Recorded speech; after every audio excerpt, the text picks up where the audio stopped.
माशरे में रह रहे हैं हम बहुत ज़्यादा कॉमन ये वर्ड सुनते हैं कि मुझे डिप्रेशन हो गया।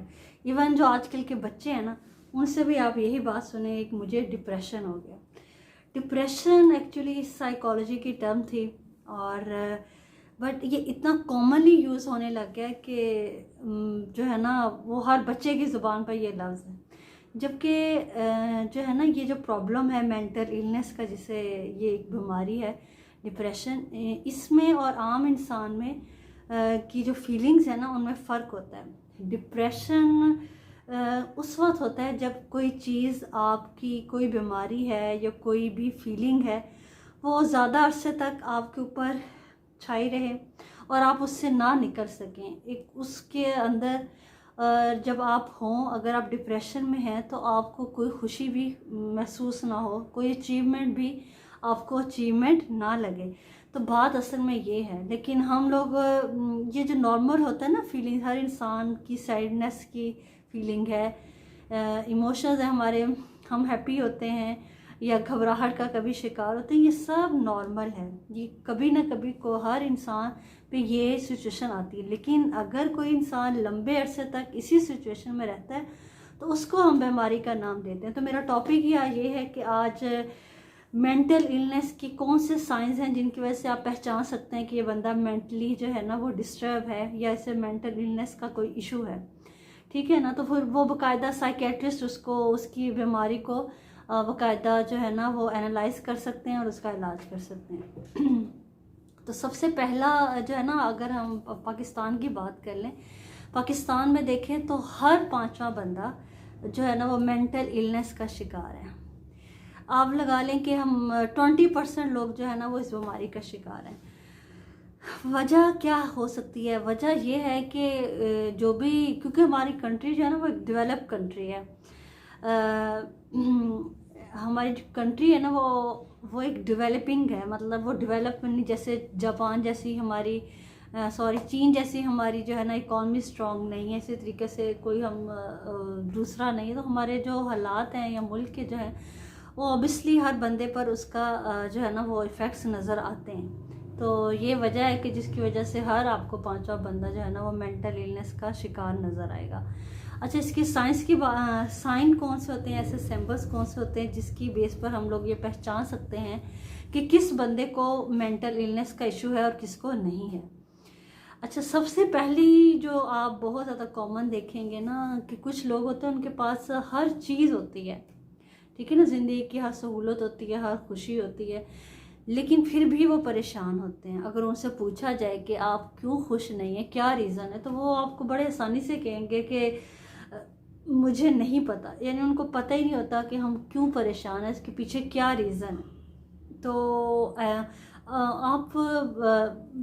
मैं आपको बात बताऊँ, वैसे तो हमारे माशरे के बहुत बड़ा अलमिया ये भी है कि हम अपने दुखों पर ही दुखी नहीं होते, बल्कि किसी दूसरे को सुखी देखकर भी हम लोग दुखी हो जाते हैं। तो ये भी एक वजह हो सकती है। लेकिन ऐसे लोगों को जो है ना वो मेंटल इलनेस का इशू होता है। ये मेंटल इलनेस को ना मैं ज़रा 2-3 डोमेन में डिफाइन करूँगी। एक होती है हमारी डिसऑर्डर ऑफ फीलिंग्स, और एक होता है डिसऑर्डर ऑफ इमोशंस, और एक होता है डिसऑर्डर ऑफ परसेप्शंस। तो जो डिसऑर्डर ऑफ परसेप्शन है वो नहीं, क्योंकि वो तो बाकायदा एक साइकेट्रिस्ट जो है ना वो इसको अच्छे तरीके से एक्सप्लेन कर सकता है। तो यहाँ पर मैं 2 डोमेन के हवाले से डिस्कस करूँगी। नंबर 1 है डिसऑर्डर ऑफ फीलिंग्स और नंबर 2 है डिसऑर्डर ऑफ इमोशंस। तो जो सबसे पहली चीज़ है ना वो है डिसऑर्डर ऑफ फीलिंग्स। तो उसमें ये लोग आते हैं जिनको ये पता ही नहीं होता कि हम किस वजह से नाखुश हैं। उनके पास ज़िंदगी की हर सहूलत हो तब भी वो नहीं पता होता कि हम खुश क्यों नहीं हैं। तो ये डिसऑर्डर ऑफ फीलिंग्स में आता है। अच्छा, दूसरी किस्म के कौन से लोग होते हैं? दूसरी किस्म के वो लोग होते हैं जिन पर मायूसी बेइंतहा छाई हुई होती है। वो इतने ज़्यादा मायूस हो चुके होते हैं हालात से, सोसाइटी से, कि उन्हें अगर आप कोई उम्मीद दिलाएं भी ना तो उन्हें उम्मीद दिलाने वाला ही उससे चिढ़ हो जाती है, उसे नफ़रत होने लगती है जो उसे उम्मीद दिलाता भी है। उन्हें लगता है ये सब झूठ है, ये सब बकवास है, मुझे सिर्फ जो है ना खुश करने के लिए, टेम्परेरी तौर पर खुश करने के लिए सब किया जा रहा है, जबकि उसके दिमाग पर बहुत ज़्यादा मायूसी छा चुकी होती है। कौन से ऐसे लोग होते हैं, आपने बहुत अपने आसपास देखे होंगे जो कि और देखा जाए तो इस्लाम में मायूसी कुफर है, ठीक है। मायूस अल्लाह की रहमत से तो मायूस कभी होना ही नहीं चाहिए, लेकिन ऐसे लोग मिल जाएंगे आपको सोसाइटी में बहुत ज़्यादा, जो कि बहुत ज़्यादा जो है ना वो मायूस होते हैं। मैं ये नहीं कह रही लाजमी कि उनके फाइनेंशियल हालात अच्छे नहीं होंगे तो वो मायूस होंगे, बल्कि अगर वो अच्छा खासा अर्न भी कर रहे हो फिर भी वो जो है ना वो हालात से या अपनी किसी भी और सिचुएशन से वो इस कदर मायूस होते हैं कि उन्हें लगता है कि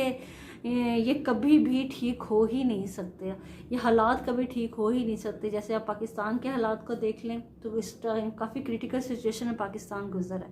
अब कई लोगों को ऐसा लगता है कि ये कभी हालात बेहतर होंगे ही नहीं, तो वो इस चीज़ को बहुत ज़्यादा जो है ना, और कुछ हमारे मीडिया का भी रोल है कि वो इस हद तक मायूसी को फैला रहा है, जबकि हालात देखिए हर एक जो चीज़ को तरक्की होती है ना उसको हर अरूज को जवाल होता है। तो देखिए कौमों पर आता है, बादशाहों पर ये वक्त आते हैं, लेकिन इसका हरगिज़ मतलब नहीं कि इंसान उम्मीद का दामन ही हाथ से छोड़ जाए। तो ये लोग आपको बहुत ज़्यादा मिलेंगे जो कि बस हर बात पर इनका काम होता है कि वो मायूसी की ही बातें करेंगे और इसके अलावा कोई ना कोई शुगर की बात होगी उनकी ज़ुबान पर, ना कोई और।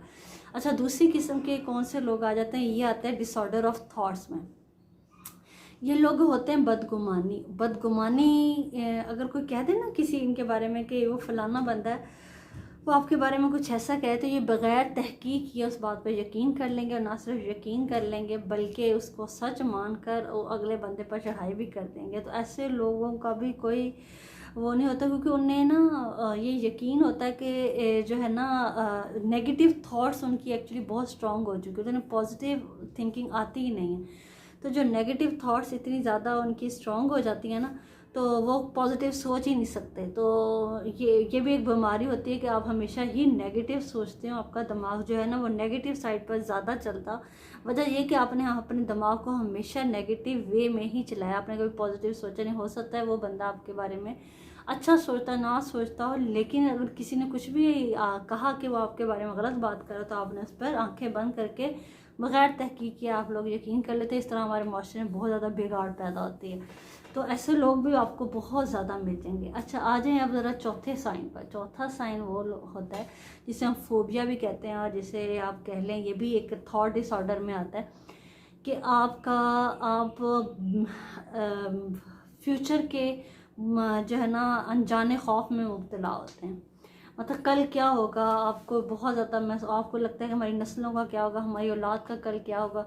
इस चीज़ को उनके फ्यूचर को सिक्योर करने के लिए आप प्लॉट्स ले लेते हैं डिफरेंट सोसाइटीज़ में, अच्छी महंगी सोसाइटीज़ में, तब भी आपको जो है ना वो सुकून महसूस नहीं होता। फिर भी आप इसी अनजाने खौफ में रहते हैं कि कल पता नहीं क्या होगा, पाकिस्तान के हालात कैसे होंगे, यहाँ मुल्क छोड़ जाना चाहिए, बाहर किसी कंट्री में शिफ्ट हो जाना चाहिए, वहाँ जाके कारोबार कर लेना चाहिए। तो इस किस्म की जितने भी हैं ये सब अनजाने खौफ में, बेजा खौफ में आते हैं, जबकि पाकिस्तान ने कहीं भी नहीं जाना। पाकिस्तान इंशाल्लाह रहती दुनिया तक कायम और दायम रहेगा। हालात अच्छे बुरे आते हैं और इंशाल्लाह कौमों पर ही आते हैं, और 2025 तक तो इंशाल्लाह बेहतर हो जाएंगे। इलेक्शन होगा तो इंशाल्लाह जो मुश्किल वक़्त है ये भी कट जाएगा। लेकिन लोग इस कदर बेजा खौफ में मुब्तला हो चुके, पता नहीं पाकिस्तान का क्या बनेगा, हमारी औलाद का क्या बनेगा, कल कोई पाकिस्तान में किसी का फ्यूचर नहीं है, कोई बाहर शिफ्ट हो जाए, ये सब कर लें। तो इस किस्म की जो है ना ये चीज़ें आपको बहुत कॉमन मिलेंगी। हर चौथा 5 में से आपको जो है ना 5वां बंदा, ठीक है ना, चौथा बंदा या 5वां बंदा आपको किसी न किसी मेंटल इलनेस का शिकार नज़र आएगा। और लोग इलाज की तरफ नहीं जाते, इस चीज़ को बिलीव ही नहीं करते, और वो मज़ीद उनका जो है ना वो बढ़ता रहता है। तो कोशिश करें अपने आप को पॉजिटिव रखें, पॉजिटिव थॉट्स लाएं, अल्लाह ताला पर यकीन रखें, उम्मीद को बिल्कुल ना छोड़ें, उम्मीद का दामन हाथ से ना जाने दें।